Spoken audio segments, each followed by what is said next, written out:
성경 개론의 마지막 부분, 새 하늘, 새 땅, 거기에 중심이 되는 새 예루살렘에 대한 말씀을 나눕니다. 하나님의 역사의 핵심적인 내용은 옛 창조를 새 창조로 변화시키는 일을 행하십니다. 하나님이 처음에 천지를 창조할 때 그 안에서 사단의 배역과 인간의 타락으로 말미암아 이 옛 창조에 속한 많은 것들은 하나님을 대적합니다. 우리가 사는 이 세상도 보면 다 하나님을 대적하는 그런 상태 가운데 있기 때문에 하나님께서 이제 옛 창조를 통하여 새 창조를 만드시는 그런 일을 행하십니다. 그러면 어떻게 하나님은 옛 창조에서 새 창조를 만드시는가? 사실 옛 창조에서 하나님이 하시는 역사의 중요한 부분인데, 첫 번째는 하나님께서 이 마지막 때 사람 안에 오셔서 주님은 놀라운 역사를 행하십니다. 그래서 사실 그 시대를 우리가 교회 시대라고 말하죠. 교회 시대에 이제 죽음과 부활을 통하여 하나님께서 우리 안에 오셔서 우리 사람 안에서 역사하시는 그 내용들을 우리는 알 수 있습니다. 그래야 이제 하나님께서 새 하늘과 새 땅, 새 예루살렘을 준비하게 됩니다. 새 하늘과 새 땅과 새 예루살렘을 준비하려면 거기에 필요한 것들이 있는데, 첫 번째 이제 사람 안에서 역사해서, 그래서 먼저 하나님은 이기는 자를 먼저 하나님이 만드셔서 그들로 하여금 왕 노릇하게 하는 그런 역사를 행하십니다.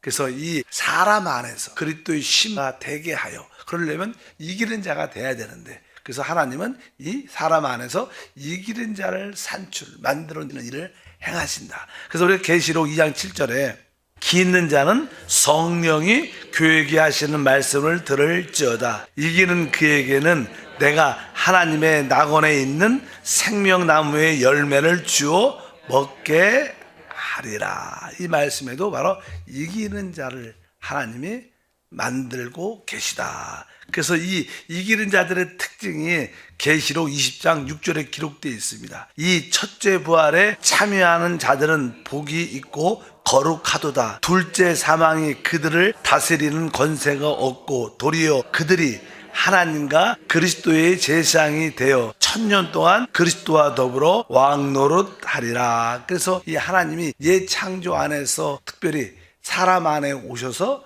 사람 안에서 이기는 자들을 만들어 그들을 통해서 1000년 동안 이 땅의 옛 창조의 마지막 부분을 다스리게 하는 그런 역사. 그러면 지난번에도 말한 것처럼 만약에 이기는 자가 되지 않으면 하나님도 그들을 영적으로 온전케 하고 변화를 시켜야 됩니다. 그래야지 새하늘과 새 땅에서 영원히 왕노릇할 수 있어요. 아직 준비가 안 됐기 때문에 준비된 자들은 미리 천년 왕국의 다스림을 갖지만, 아직 준비되지 않은, 온전케 되지 않은 자들은 하나님이 그들도 변화시키는 그런 말씀을 가지고 있는 것을 기억해야 됩니다. 그리고 두 번째는 이제 옛 창조 안에서 하나님이 마지막 때 회복시키는 자들이 있습니다. 회복. 우리는 이제 영적으로 성령으로 거듭난 존재이죠. 하나님의 생명을 소유한 사람들, 그리스도의 신부가 되는 자들이고, 이제 그렇지 않은 이 대환란 가운데 교회가 이기는 자들이 먼저 휴고가 됩니다. 그럼 이 땅에는 뭐가 있어요? 대환란. 이제 앞으로 이 세계를 통치할 적그리스도가 나타나서 모든 많은 나라, 열국들이 그를 추종하고, 특별히 이스라엘과 믿는, 아직까지 휴고되지 못한 그런 믿는 자들을 핍박하는 그런 단계가 나타납니다. 그래서 이 마지막 때는 대환란이 있습니다. 그래서 대환란을 통과하게 된다는 그런 이야기가 기록되어 있습니다. 그러니까 하나님이 마지막 때 사람들을 회복하시는데, 어떻게 그들을 어떤 과정을 통해서 회복하느냐? 바로 그 대환란을 통해서. 그래서 우리가 마태복음 24장 21절에 보면 이는 그때 큰 환란이 있겠음이라. 창세로부터 지금까지 이런 환란이 없었고 후에도 없으리라. 이 마지막 때 대환란이, 큰 환란이 적그리스도와 그를 추종하는 자들에 의해서 이스라엘 하나님 택한 백성과 또 믿는 자들에게 큰 환란이 온다는 여기 말씀이 기록되어 있습니다. 그래서 이제 그때는 어떻게 그들이 그 대환란, 큰 환란을 피할 수 있을까? 그럴 때 그 대환란 기간에 전해지는 복음이 있어요. 우리는 지금 무슨 복음으로 은혜를 받았을까? 우리는 은혜의 복음으로 구원받은 거예요. 은혜의 복음. 근데 성경에 보면 또 하나의 복음에 대한 언급이 있는데 그것은 영원한 복음입니다. 계시록 한 13장 14절과 15절에 보면 이제 큰 대환란을 설명합니다.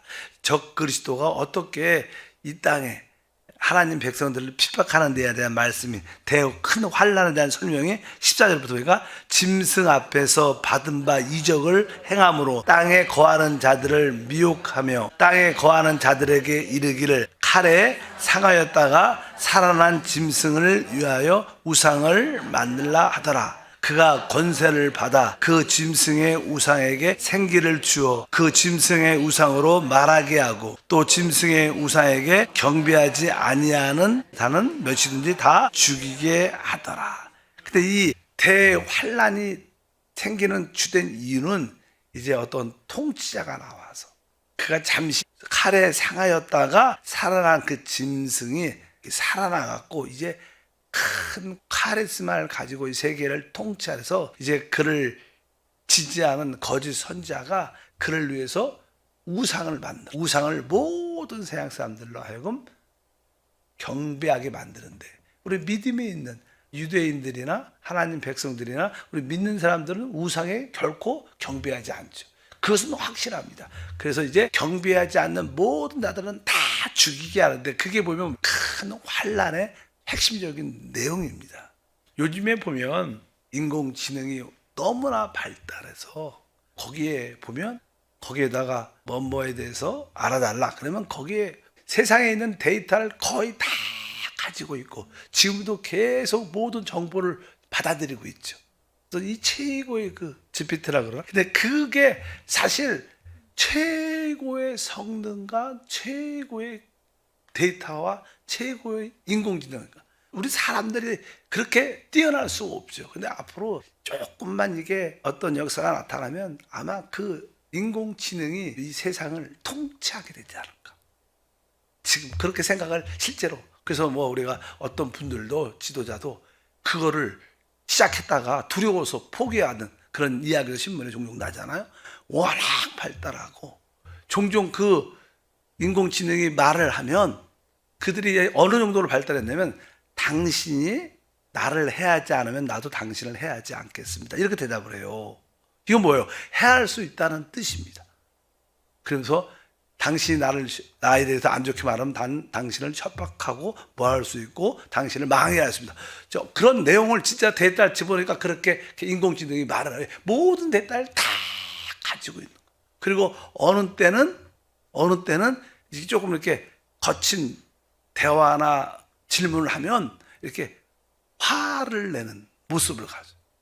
데이터가 다 그런 데이터 아니니까 이럴 땐 이렇게 화를 내고 이렇게 대처해야 된다. 이런 데이터가 다 있겠죠. 모든 데이터를 다 가지고 있어요. 마지막 때는 아마 이런 모습이 그렇게 되지 않을까 해서 그런 인공지능을 이제 하나님이라고 해요. 사실 하나님이죠. 더 보면 사람이 볼 때는 모든 세계에 가지고 있는 모든 데이터를 다 가지고 있고 우리 자신에 대한 어떤 뭐 비밀이나 모든 것도 거의 다 갖고 있을 겁니다. 그래서 그가 통제하지 않을까 이런 생각이 드는데, 어차피 그를 경배하지 않은 모든 자들은 다 죽게 되는 것이 대환란, 큰 환란인데, 이제 그때 이제 그를 경배하지 말라, 그런 영원한 복음에 대한 말씀이 14장 6절과 7절에 기록되어 읽어보니까, 또 보니 다른 천사가 공중에서 날아가는데 땅에 거주하는 자들 곧 모든 민족과 종족과 방언과 백성에게 전할 영원한 복음을 가졌더라. 그가 큰 음성으로 이르되 하나님을 두려워하며 그에게 영광을 돌리라. 이는 그의 심판에 이르렀음이니 하늘과 땅과 바다와 물들의 근원을 만드신 이를 경배하라 하더라. 사실 여기에 천사들이 그때는 복음을 전하는데 그 영원한 복음을 전하는데,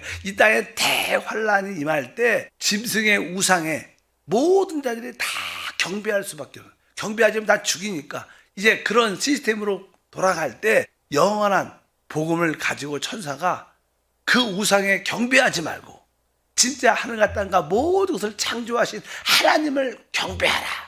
이런 복음, 이 복음이 뭐예요? 영원한 복음의 내용입니다. 그러니까 우상에 경배하지 말고 오직 하나님만을 경배하라. 그런 복음이 전해질 거예요. 근데 그 복음을 받아들이고 순교한 자들은 또 이기는 자가 된다는 거예요. 마지막 때, 이 대환란 때, 사실 그것은 어떻게 보면 우리 진짜 이기는 믿음의 우리들은 이미 하늘에 가 있는 거예요. 대환란에 남아있으면, 혹시 여러분 중에서 영적으로 온전치 못해서 남아있으면 이러한 복음을 들을 겁니다. 영원한 복음을.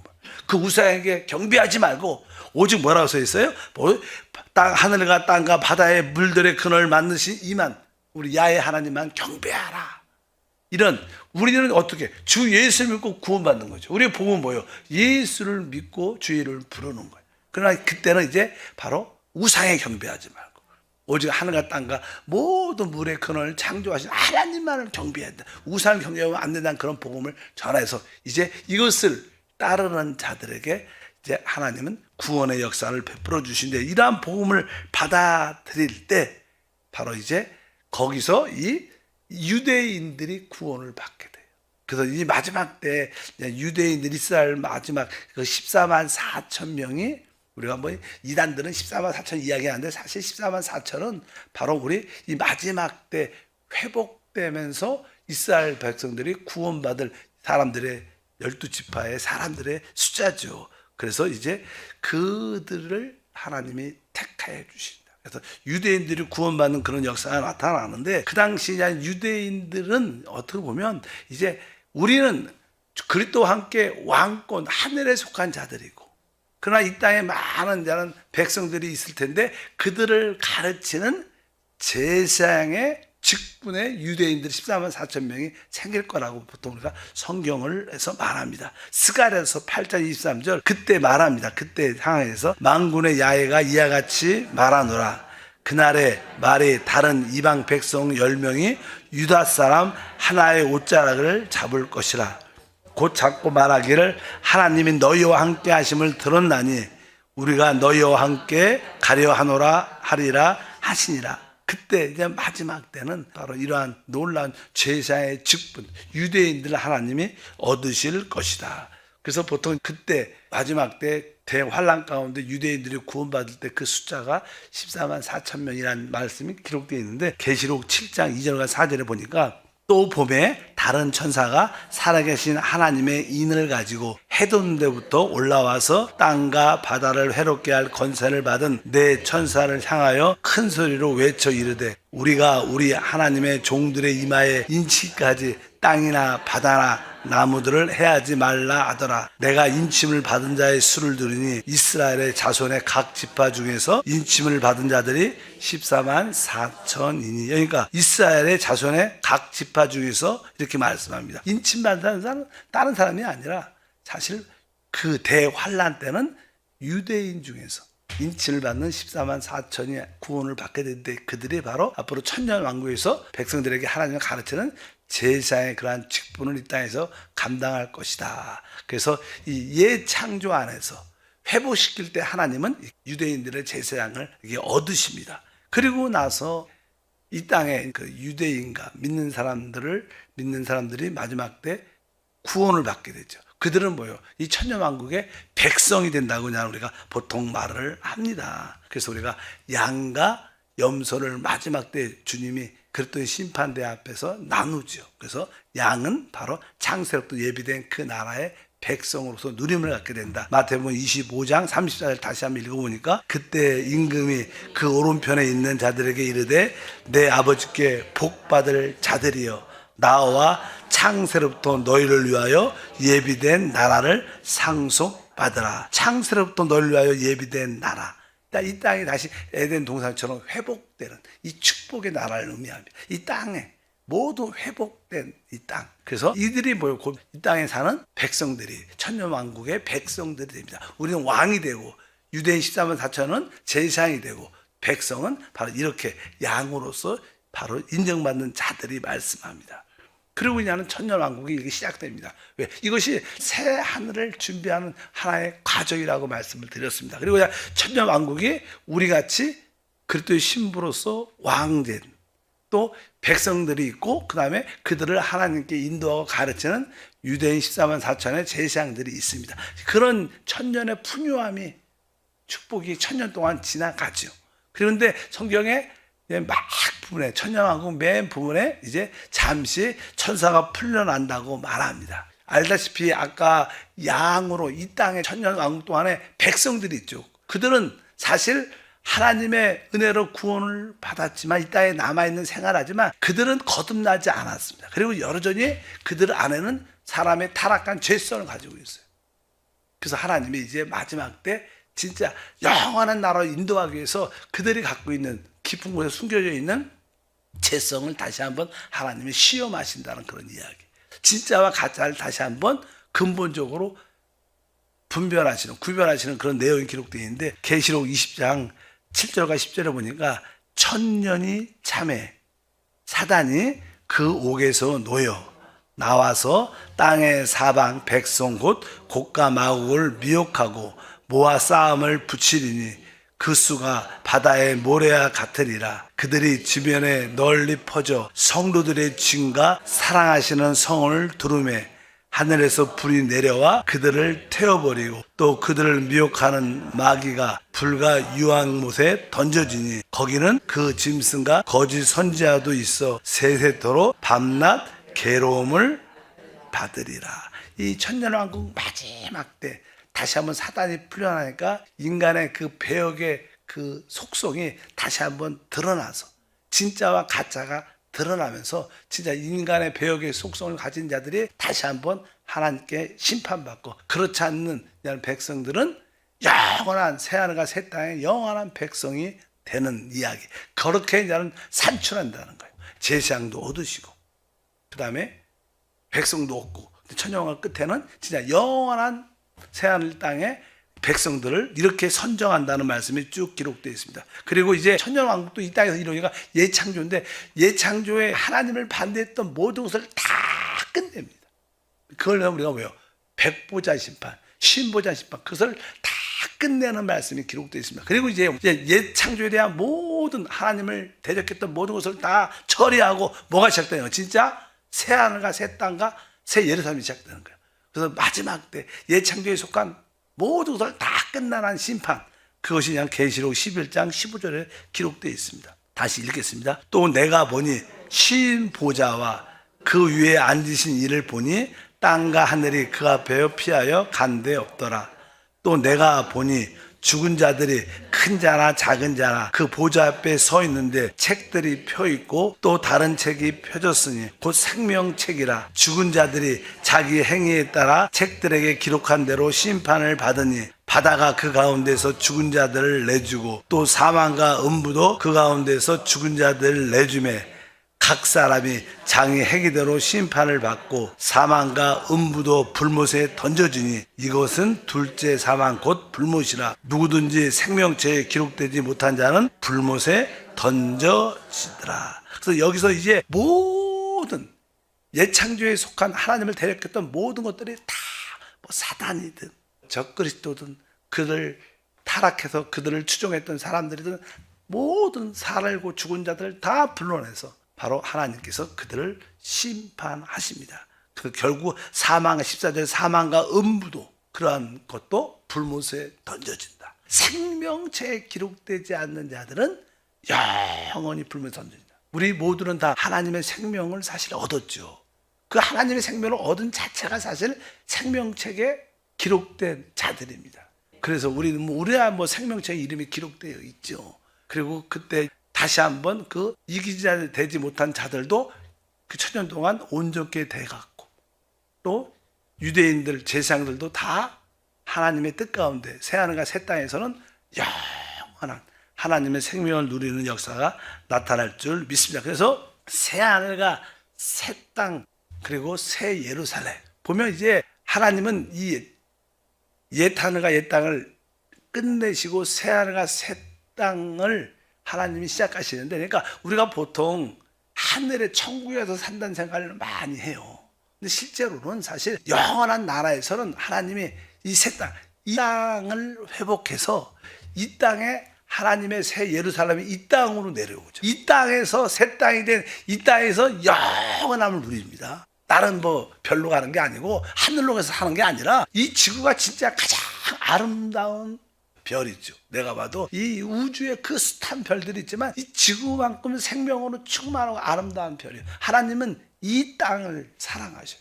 그래서 결국 이 새 땅 안에 바로 우리 모두가 다시 이 새 땅이 우리의 영원한 거처다.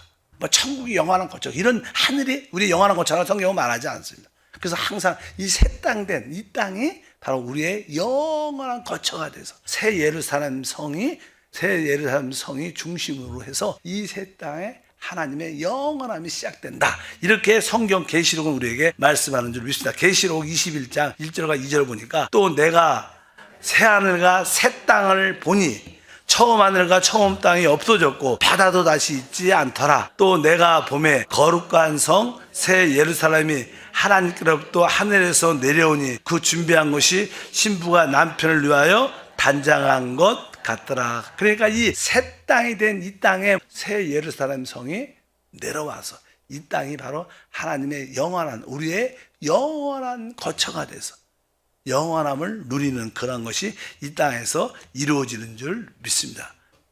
새 하늘, 새 땅, 이 우주가 새로워지는 역사가 나타난다. 이 우주가 새로워지는 그런 역사가 나타나는 것을 분명히 우리가 알아야 됩니다. 하나님은 전능하시죠. 하나님은 전능하시기 때문에 이 예창조 안에서 하나님을 배역한 사단을 확실히 끝내고 우리 타락한 우리의 죄성도 확실히 다 뽑아내죠. 우리의 죄성을 다 뽑아내고 이제 새롭게 된 그 새 하늘과 새 땅에서 새 영원함을 새롭게, 그래서 하나님의 뜻과 목적을 이 우주 안에서 이루어내신다.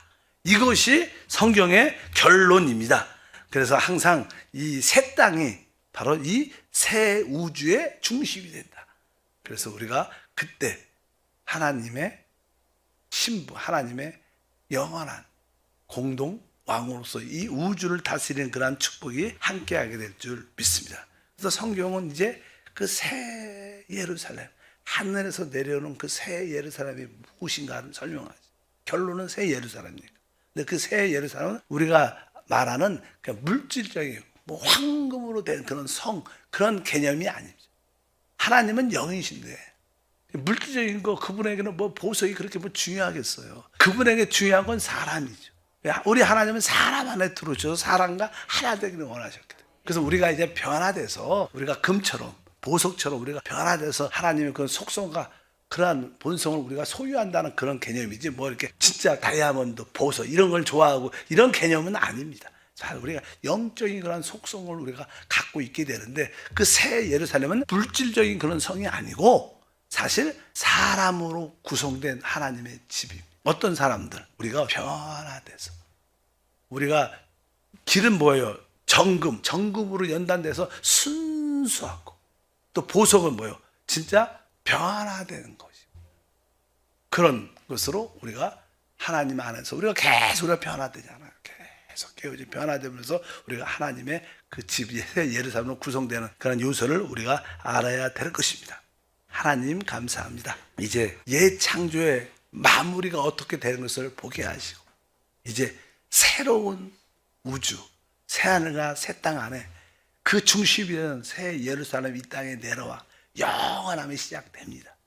우리가 바로 그 영원함의 중심이 되는 삶을 갖게 하심을 믿습니다. 우리 모든 성도들이 참된 소망을 우리가 보고 믿고 알게 하옵소서. 주 예수 이름으로 기도합니다. 아멘.